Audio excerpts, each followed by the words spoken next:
नमस्कार, मैं राशि। आप देख रहे हैं नेशनल भारत न्यूज और आइए नजर डालते हैं अब तक की कुछ बड़ी खबरों की ओर। जबलपुर शंकर मंदिर गढ़ा में शुक्ला परिवार के द्वारा आयोजित श्रीमद् भागवत कथा के 5वें दिन श्रोतागण भगवान श्री कृष्ण की अनेकों लीलाओं और गोवर्धन वर्णन की कथा का रसपान करते हुए लीन है। कथा के 5वें दिन कथावाचक बिहारी शरण महाराज के द्वारा गोवर्धन की कथा पर प्रकाश डालते हुए कहा कि गोवर्धन का अर्थ है गौ संवर्धन।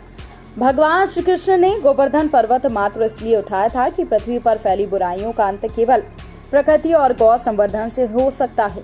योदगार झारबाग स्थित पंचमुखी हनुमान मंदिर पर चल रही श्रीमद् भागवत कथा में बुधवार को कथावाचक साकेत बिहारी शरण महाराज ने व्यक्त किए।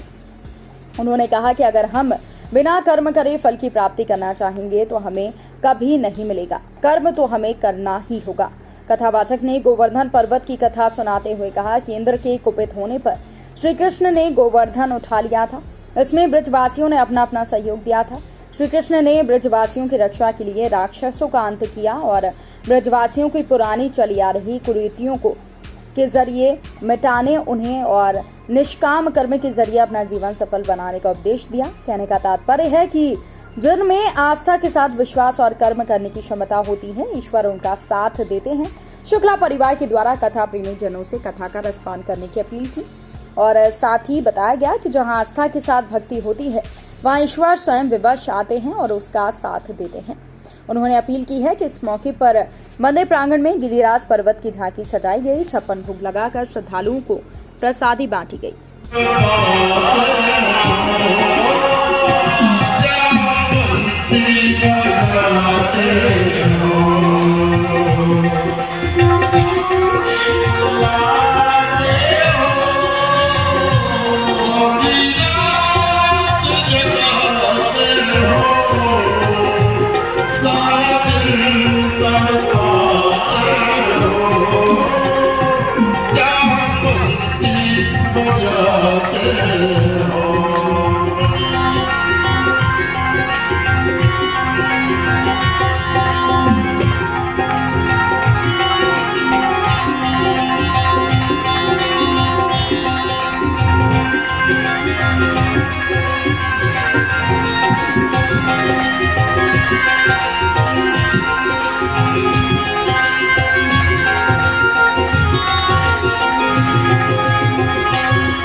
मेरे